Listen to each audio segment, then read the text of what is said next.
the things Democrats have a history of having a better ground game, and because of the fact that they tend to cluster in urban areas, it's easier for them to do things like get ballot harvest. Why is it that Rona hasn't nobody has thought about the fact that this is this is the way things are? Like why weren't they prepared? I don't know. No, I think it's the same question and the same answer and the same logical just anger that you get when you ask why House Republicans aren't doing anything really meaningful when it comes to the Hunter Biden investigation, to impeaching Joe Biden, to these COVID mandates, to defunding the government. And I think the issue is it's exactly and precisely people like Ronna who really to their core, yeah, maybe they're Republican, but they're not really conservative. I was going to say Trump supporters, MAGA type, but I know that for some people that might not necessarily be what they identify with. But I think these are people who are very okay with the status quo, because the status quo means that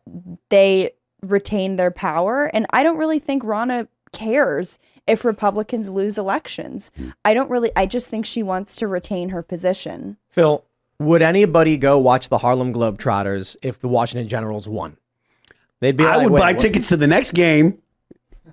It would be interesting, yeah, to be completely honest. But I hate to break this to you, Phil, but the Generals, they're meant to lose.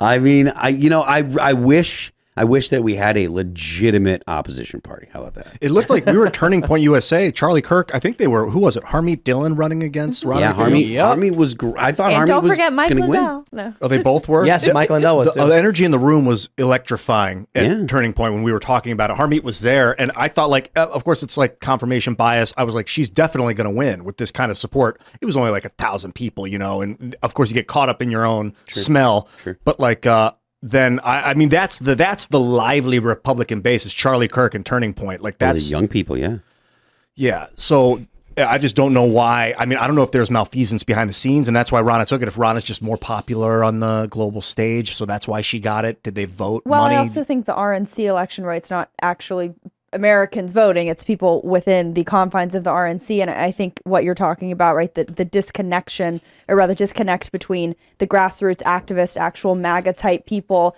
and the selection of Ronna. And it's sort of like the same phenomenon, I would argue, with Trump in 2016, where that was the first time there was a candidate who actually appealed to the actual Republican voting base as opposed to the more elite, donor class. And I think, unfortunately, the RNC, I mean, there's a reason it has the reputation it does for the most part. And there are some RNC members who are, more populist, who are, come on War Room all the time and are always willing and down to slam Ronna.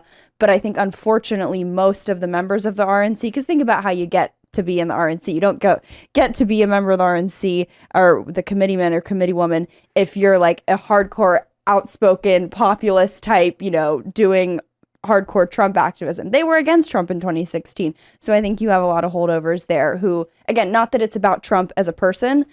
It's about more than that. It's about the stripe of the Republican Party and the voters who get behind him. And I think the Ronna Romney McDaniels of the world, the elite Republican, the country club Republican class, has done everything in their power to suppress and quash that stripe of conservatism.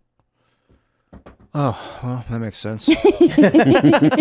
Done. Settled. That business uniparty. Vivek, I was listening to him, Ramaswamy, on Sean Ryan's podcast last night, and he was saying how it's really not about Republicans versus Democrats. It's about I guess you'd call it the administrative class versus everybody else. Mm-hmm. And they've got this stupid lock, and he's like, you got to fire them. You've got to cancel the FBI and reposition a lot of the people into other departments and things. We should not have a political class.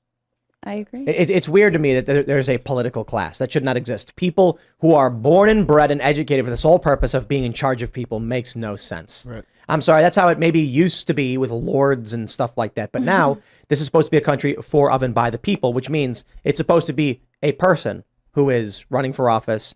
Here's why, here's my experience. Instead, perhaps only because of the natural tendencies of man, people who, carpenters, plumbers, electricians, taxi drivers, you name it, astronauts, they're just like, look, I don't want to deal with these policies. Can we just get someone else to do it?